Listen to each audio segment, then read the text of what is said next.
Terrence Howard, always a pleasure, man, to sit down and talk to you, to see your work, your art on screen. And when I checked out this Empire, I literally just like felt like that hustle and flow reunion of just you and Taraji, like in your chemistry. That I forgot how great your chemistry was on that screen, but to see y'all together was just like y'all was the thing I wanted to see way more of. You know? Yeah, that's the craziest thing. They gave us had us do a chemistry read.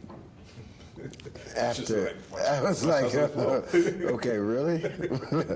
But Taraji was the one that actually turned Lee on to. Lee was talking to Taraji about her playing this role, and she was like, and they were thinking about doing somebody else, and she was like, "You guys are stupid if you don't do Terrence. If you don't do Terrence." And now, you know, after pushing and pulling, it all worked out, and the chemistry that we have together really.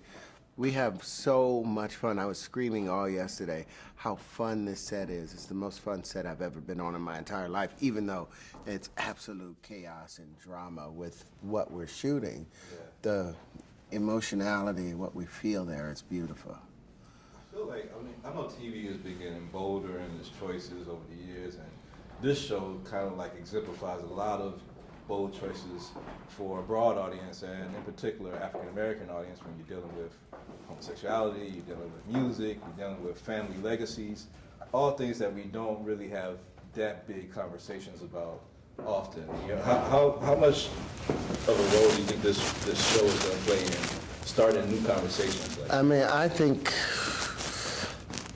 if at the end of whatever day we come on, I don't know if it's Sunday, or we come on after American Idol. What day does American Idol do? Well, we come on after American Idol.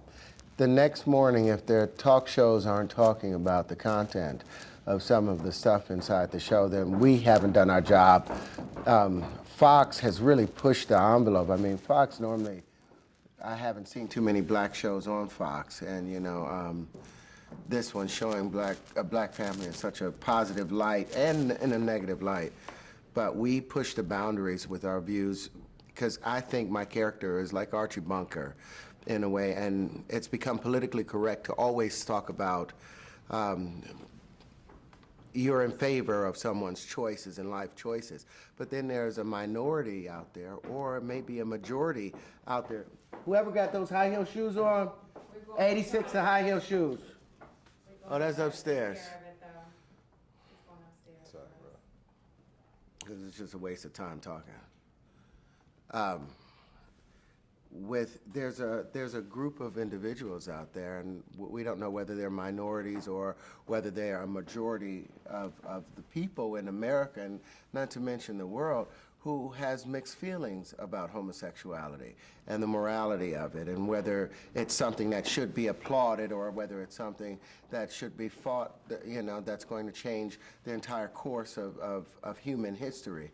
So I love the fact that my character is speaking for that unspoken group, you know, in his views about it, and he's unabashed in how he feels about it, and it would be nice to spark up conversation concerning some of those things. Do you think it's a different conversation dealing with that in the black community than it is in the majority?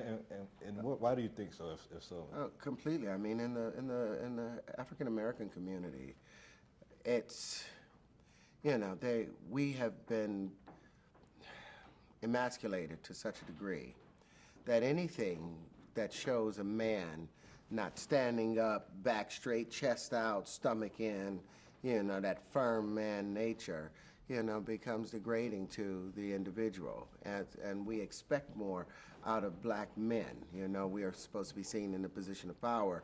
And you consider homosexuality, you consider that more of a weaker or a softer, more delicate nature. So we really frown upon that because it's been such a short period of time in which black men have actually been able to be called a man. We were a boy, you know, up until pretty much near the 70s, you know, and there's still some places we're still called boy.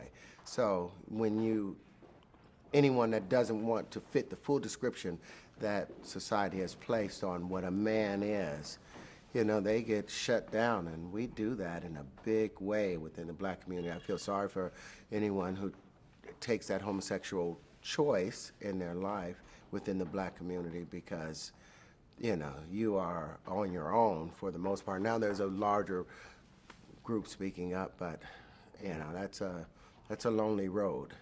Family legacies. I mean, you look around through history, and there's been so many things with the Kennedys and the Rockefellers and this family, and now the Clintons. Maybe in the future the Obamas or what have you. But as far as shows showing that black family legacy, I think this is the first show that's really attempting to show passing down wealth and passing down this. Do you think that's an important thing for us to grasp and try to start planning for? I think it's a double-edged sword. The passing down of a legacy, because the beneficiary of that legacy never really learns the hard work, effort that it takes to gain that type of fortune. So on one hand, it's like I work my butt off to take care of my 2 grandkids now. Well, not take care of them, but to make sure that when they get older, they don't have to bust their ass the way I've had to bust my butt my whole life. My 3 kids, I work hard so that they don't have to go through what I went through. But somehow I think going through what I went through gave me the strength and the fortitude to go on and accomplish as many things that I've attempted to accomplish thus far, and to continue looking for new challenges.